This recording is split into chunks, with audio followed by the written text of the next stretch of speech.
आनंद परमानंद सतगुरु मंगनानंद जी साहेब सत्संग आश्रम, डेरा सतगुरु प्रीतानंद जी साहेब, धाम निगाना, जिला भिवानी, हरियाणा के सौजन्य से संतों का मार्ग, वह जो सत्य है जब तप और मौन साधन से नहीं मिलता है।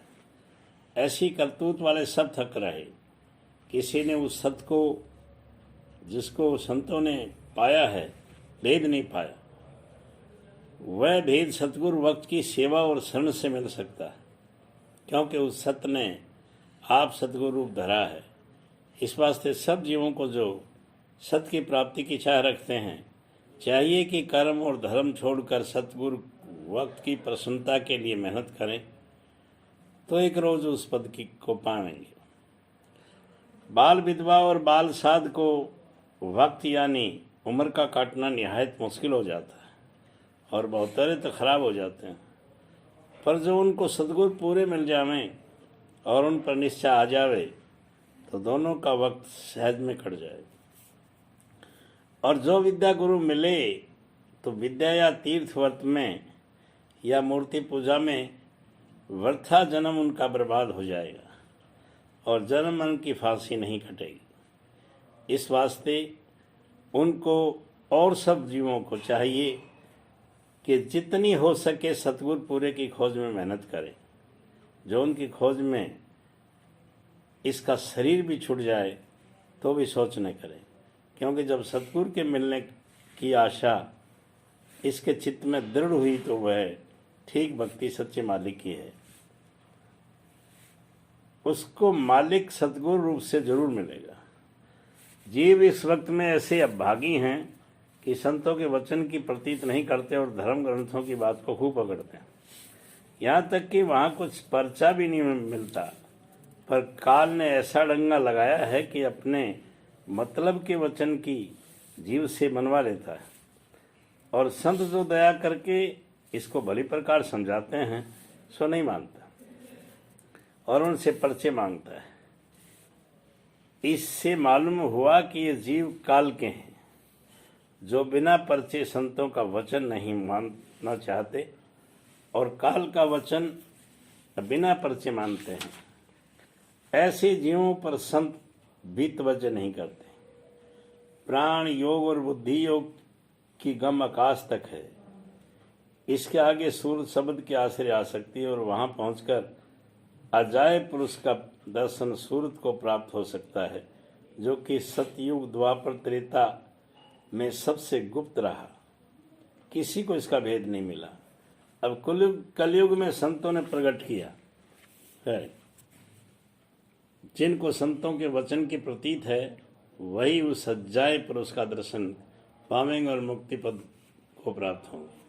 आजकल ऐसा अंधेर हो रहा है कि बहुतेरे साधु पंडित होने का विलासा करके काशी जाते हैं और पंडितों के संग में अपना जन्म गंवाते हैं। उनको मुनासिब था कि वह साधु हुए थे तो सतगुरु पूरे की खोज करके उनकी सेवा और सत्संग और कुछ अंतर्मुख अभ्यास यानी साधना करते, जिससे साध बन जाए और अपने निज स्थान को पावे, न कि विद्या पढ़ने में अपने जन्म को गंवाते। पंडितों के संग से कोई भी जन्म मरण से नहीं बच सकता, क्योंकि ब्रह्मा जो वेद का कर्ज करता है, आप ही 84 के चक्कर से नहीं निकल सकता। फिर पंडितों की क्या ताकत कि उससे बचें। और आजकल के पंडित और ज्ञानी तो निरीह वाचक और सच्चे पंडिताई और सच्चा ज्ञान भी उनको प्राप्त नहीं है। ये सब 84 के अधिकारी हैं, क्योंकि सिवाय सतगुरु वक्त की और किसी की ताकत नहीं जो जीवों को 84 से बचाकर निज घर में पहुंचाए। काल ने अपना जाल संसार में किस खूबसूरती के साथ बिछाया है कि जो जीव परमार्थ कर रहे हैं और जानते हैं कि हम बड़े परमार्थी हैं, और लोग भी उनकी तारीफ करते हैं कि ये बड़ा परमार्थ कर कमा रहे हैं, उनका हाल जो गौर करके देखा जाए तो परमार्थ का एक किनका भी नहीं पाया। जाता है, यानी तीर्थ, व्रत और जप और मूर्ति पूजा में मेहनत कर रहे हैं और नियम आचार बहुत महती करते हैं। इससे सिवाय अहंकार के और कुछ नहीं प्राप्त होता।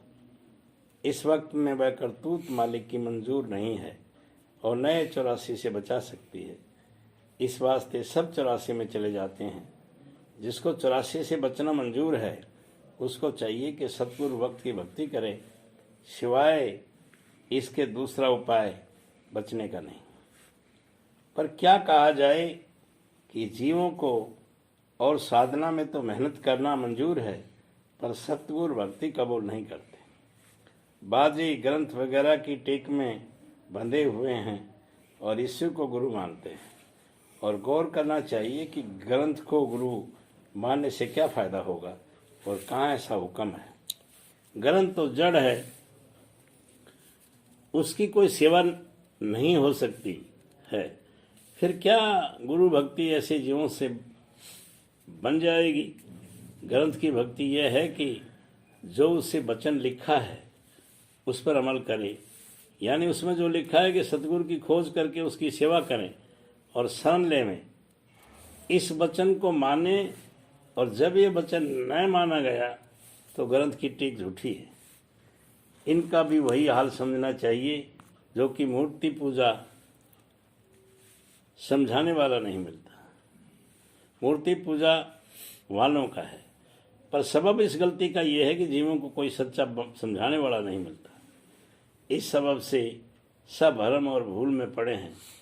और भी जो गुरु उनको मिलते हैं वह आप कभी चेले नहीं हुए हैं और जीवों को भटकाते और भरमाते हैं। क्या पंडित, क्या भेष, सबका यही हाल है। इनमें कोई भी सतगुरु और सतगुरु की भक्ति की महिमा को नहीं जानता। किताब और पोथी और पुरानी रस्म और लीक में आप भी बंधे हैं और उन्हीं में जीवों को भी बांधते चले जाते हैं। सतगुरु भक्ति का उपदेश कि जिससे जीव का छुटकारा होवे और निज घर अपना मिले, कोई नहीं करता। ये उपदेश सिर्फ संत यानी आप सत्पुरुष जब संसार में प्रकट होते करते हैं, क्योंकि यह सब उत्तम मार्ग है और जल्दी से जीव का उद्धार इससे नहीं होता है। पर इस उपदेश को वह जीव जो कि संस्कारी हैं मानेंगे और सतगुरु का खोज भी वही करेंगे। और जो लोग के ऊपर खेल और चमत्कार में राजी होते हैं उनसे सतगुरु भक्ति की कमाई, जिसमें तन, मन और धन पर चोट पड़ती है, नहीं बनेगी। और उत्तम संस्कारी वही है जो सतगुरु और नाम का मुख्यता करें। संसारी जीव मीठा सरोना भोजन खाकर प्रसन्न होते हैं और अच्छे वस्त्र पहनकर मगन होते हैं, सो ये सब व्यर्था है। और गुरुमुख को कौन सा पदार्थ हो मीठा और सलोना और कौन सा वस्त्र प्यारा लगता है, उसका वर्णन संत सतगुरु इस तरह करते हैं कि गुरुमुख वह है जिसको सतगुरु को बोलना मीठा लगता है, क्योंकि इससे ज़्यादा कोई पदार्थ रसीला नहीं है। सतगुरु के वचन को सुनना सलोना लगता है और सत के ऊपर भाव का आना गुरुमुख का परायण है।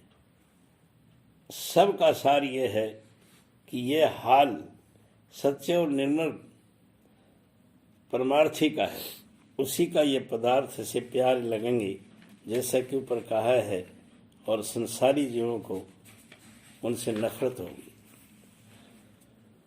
आजकल के ज्ञानी वेद को पहले कहते हैं कि संतों को पीछे बताते हैं, ये इनकी बड़ी भूल है।